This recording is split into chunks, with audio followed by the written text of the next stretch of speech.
उत्तर प्रदेश के इलेक्शन, कई पत्रकारों ने पूछा हमसे कि आने वाले टाइम में विधानसभा लोकसभा में वोट आप किसको करेंगे और ये किसान किसको वोट करेगा। मैं फॉर योर इन्फॉर्मेशन मैं क्लियर कर दूं, अब की बार जो हमारे यहाँ प्रदेश के अंदर इलेक्शन होगा, 5 स्टेटों की मैं गारंटी नहीं लेता, उत्तर प्रदेश की गारंटी लेता हूँ।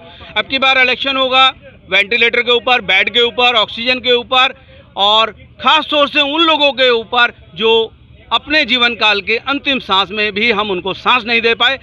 नमस्कार दोस्तों, मैं राहुल नागपाल और आप देख रहे हैं राहुल लाइव 85। हम लोग हैं गाजीपुर बॉर्डर और गाजीपुर बॉर्डर पर जैसा आपको मालूम है कि यहाँ किसान आंदोलन चल रहा है। 7 महीने से ज़्यादा का समय किसान आंदोलन को चलते हुए हो गया। हमारे साथ एक एक्टिविस्ट हैं और लगातार पहले दिन से वो यहाँ आ रहे हैं और इस आंदोलन को देख रहे हैं। उनसे जानने की कोशिश करते हैं कि आंदोलन जा किधर रहा है। आपका स्वागत है, क्या नाम है आपका? संजीव कौशिक, मुजफ्फरनगर। कौशिक जी, आंदोलन किधर जा रहा है? आंदोलन तो परिणाम की तरफ जा रहा है, नो एनी डाउट। परिणाम ही समस्या का समाधान है, सॉल्यूशन है। हर आंदोलन डायलॉग से सॉल्व होते हैं, डायलॉग हो, टेबल पे हो। सरकार तो बात नहीं कर रही, डायलॉग कहाँ से हो रहा है?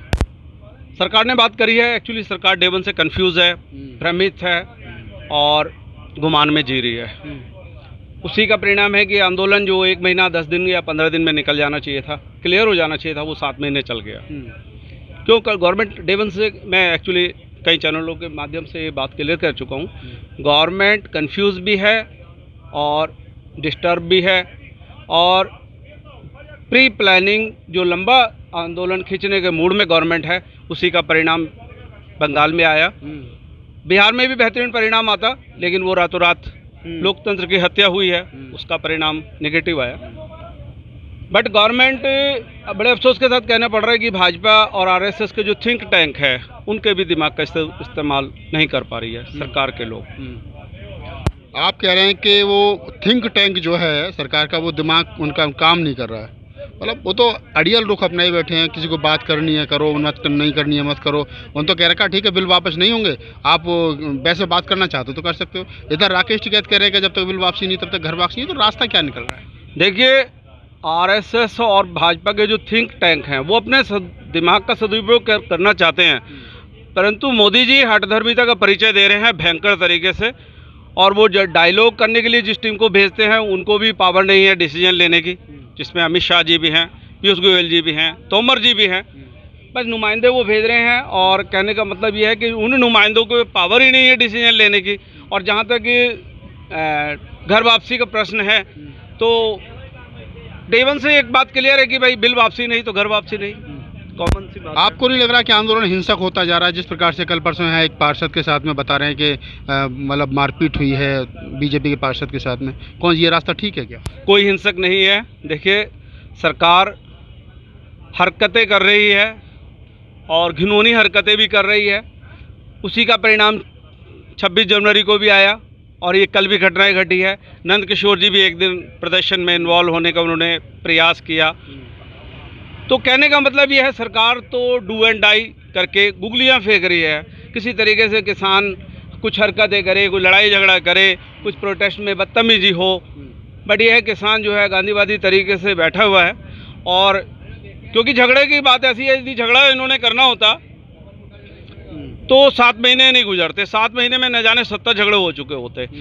और ऑलरेडी सरकार की नाक में नकेल पड़ी हुई है, बंगाल में भी पड़ी गई और इन 5 स्टेटों में भी पड़ेगी, नो एनी डाउट।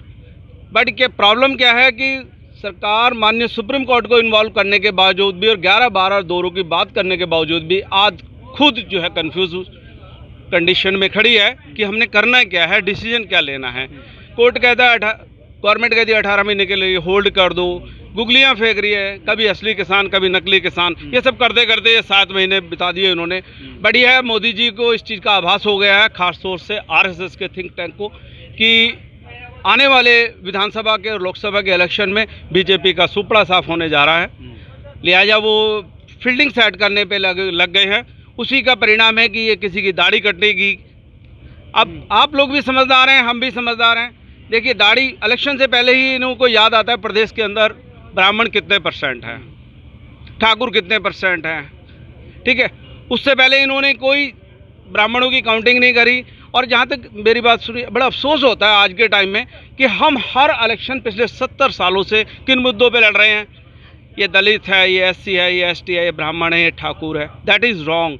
हम मुद्दों पे, आज की डेट में तो हमें मुद्दों पे लड़ना पड़ेगा भाई। मेरी इंडस्ट्री कहाँ है, मेरा रोजगार कहाँ है, मेरी क्लीन एयर कहाँ है। आपको लगता है कि ये भारत के अंदर संभव है कि बिना जाति का, जाति विहीन जो समाज की स्थापना बाबा साहब डॉक्टर अम्बेडकर कहते थे कि हमको जाति विहीन समाज बनाना, वर्ग विहीन समाज बनाना। यहाँ लोग जातियों पे गर्व करते हैं, यहाँ में ब्राह्मण तो दलित तो शूद्र तो मुसलमान। ये ऐसे में कैसे संभव आप करेंगे जब ये यहाँ की संरचना ही जो है वो जातिगत है, जाति है कि जाति नहीं? तो फिर आप कैसे संभव है कि कौन अपनी जाति के नेता को वोट नहीं देगा? डियर फ्रेंड, मैं संजीव कौशिक मुजफ्फरनगर से हूँ। पिछली मेरी बैकग्राउंड क्या है, मैं खुद किसान का पोता हूँ।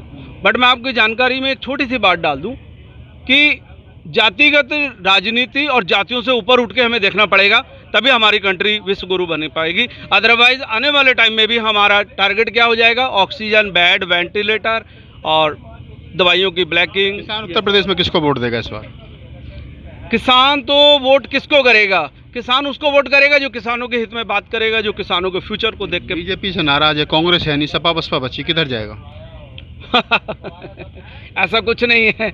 देखिए, अभी 8 से 10 महीने का टाइम है। किसान बीजेपी को वोट नहीं करेगा, चाहे जिसको मर्जी वोट करेगा, ये उसने ठान रखी है। राकेश टिकैत मायावती की तारीफ कर चुके हैं। तारीफ राकेश जी कर चुके हैं, नो एनी डाउट। तारीफ के काबिल भी हैं वो, इसमें कोई दो राय नहीं। उन्होंने एडमिनिस्ट्रेशन बहुत बेहतरीन दिया, नो एनी डाउट। 3-4 बार हमारी स्टेट के CM भी रही हैं बहन जी मायावती। और जहाँ तक प्रश्न है, देखिए वो तो अपनी अपनी ये लोग फील्डिंग सेट कर रहे हैं। कोई कह रहा साइकिल चलेगी, कोई कह रहा हाथी दौड़ेगा। कहने का मतलब ये है, पब्लिक को आखिर देखिए, सरकार अब चाहे साइकिल की आए, चाहे हाथी की आए, चाहे पंजे की आए, चाहे किसी की आए, सरकार से मतलब नहीं है, मतलब है मुद्दों पे।